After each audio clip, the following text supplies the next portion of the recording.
Kalau dari awal majlis hingga akhir majlis, muzik dipasang dengan terlalu kuat, orang terpaksa tinggikan suara untuk bersembang, suasana jadi terlampau riuh dan penuh dengan macam-macam suara, adakah itu tandanya majlis itu seronok? Kalau anda tengah plan majlis ataupun kenal orang yang bakal berkahwin, like, follow, save dan share video ni sebab benda macam ni orang akan sedar bila majlis dah bermula.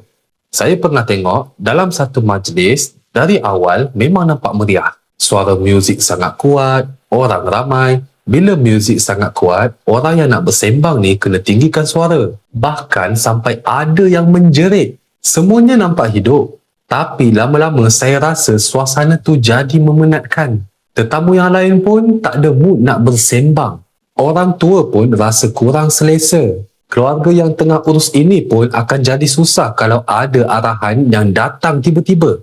Sampaikan tuan rumah cakap, MC, tolong bagi tahu soundman untuk slowkan lagu. Bisinglah, susah orang nak bercakap. Bila sampai masa penting, contohnya waktu pengantin berarak masuk ataupun ketika pengantin ataupun tuan rumah nak bagi sedikit ucapan, suasana yang terlalu bising itu akan membuatkan momen jadi kurang sampai. Lepas tu ada satu lagi majlis lain yang suasananya lebih tenang, bukan sunyi, bukan semua bisu, bukan kaku, tapi teratur. Muzik yang dipasang tak sampai telinga rasa pekik. Bila bercakap, orang menggunakan dengan nada suara yang sederhana. Suasana pun tak diganggu dengan benda yang tak perlu. Tetamu jadi rasa selesa, keluarga pun lebih tenang. Pengantin pula boleh lalui majlis dengan penuh nikmat. Dekat sinilah ramai orang salah faham.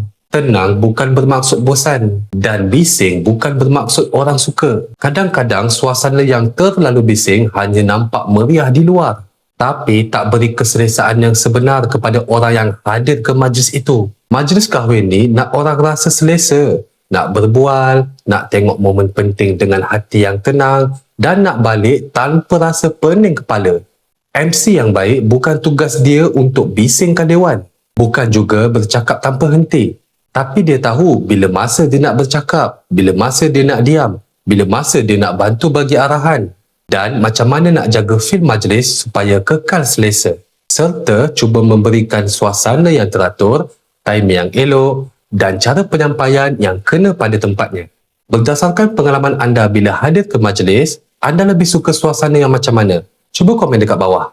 Dan kalau rasa konten ini berguna, save dan share kepada orang yang tengah plan majlis.